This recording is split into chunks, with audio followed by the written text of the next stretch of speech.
இந்த கடைசி நேரத்தில் அதிகமாக துவா செய்யறது. பெருமானார் ஸல்லல்லாஹு அலைஹி வஸல்லம் சொன்னாங்க, இயலாத மனிதன் யார் தெரியுமான்னு கேட்டாங்க. இப்படி கேள்வி கேட்டு பெருமானார் பதில் சொல்லுவாங்க. இயலாத மனிதன் யாருன்னு கேட்டான். இயலாத மனிதன் நாம் என்ன சொல்லுவோம்? உடல் ரீதியாக பலவீனமான ஆளு, நடக்க முடியாத ஆளு, நிக்க முடியாத ஆளுன்னு சொல்லி. பெருமானார் சொன்னாங்க, இயலாத மனுஷன் யாருன்னு சொன்னா, யார் அல்லாஹ்ட்ட துவா செய்யாம இருக்கிறானோ அவன் தான் இயலாத மனிதன். யார் துவா செய்யாம இருக்கிறானோ அவன் தான் இயலாத மனிதன். துவாவை விட அல்லாஹ்விடத்தில் உயர்ந்த வணக்கம் எதுவும் இல்லை. துவா செய்யாத அடியான் மீது அல்லாஹ் கோபப்படுகிறான் என்று பெருமானார் ஸல்லல்லாஹு அலைஹி வஸல்லம் அவர்கள் சொன்னார்கள்.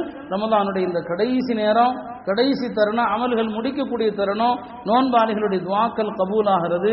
நம்முடைய துவா ஏற்றுக்கொள்ளப்படுவதற்கு ஒரு லேசான ஒரு அமல் இருக்குது. துவா ஒப்புக்கொள்ளப்படுறதுக்கு நல்லா தெரிஞ்சுக்குங்க.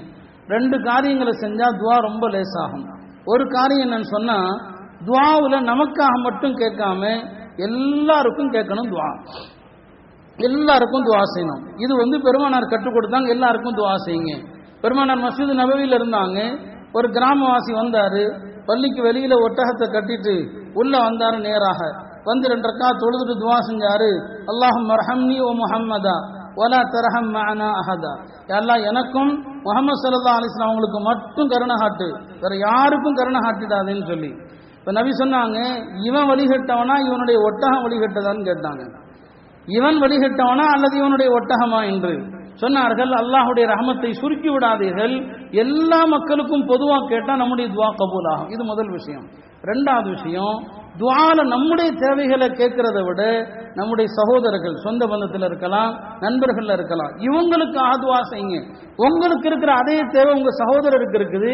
யா அல்லாஹ், என் சகோதரருடைய நோயை குணப்படுத்து அப்படின்னு நீங்க துஆ செஞ்சீங்கன்னா உங்களுக்காக 70 மலக்கு துஆ செய்யறாங்க. யா அல்லாஹ், இவருடைய நோயை குணப்படுத்துன்னு சொல்லி.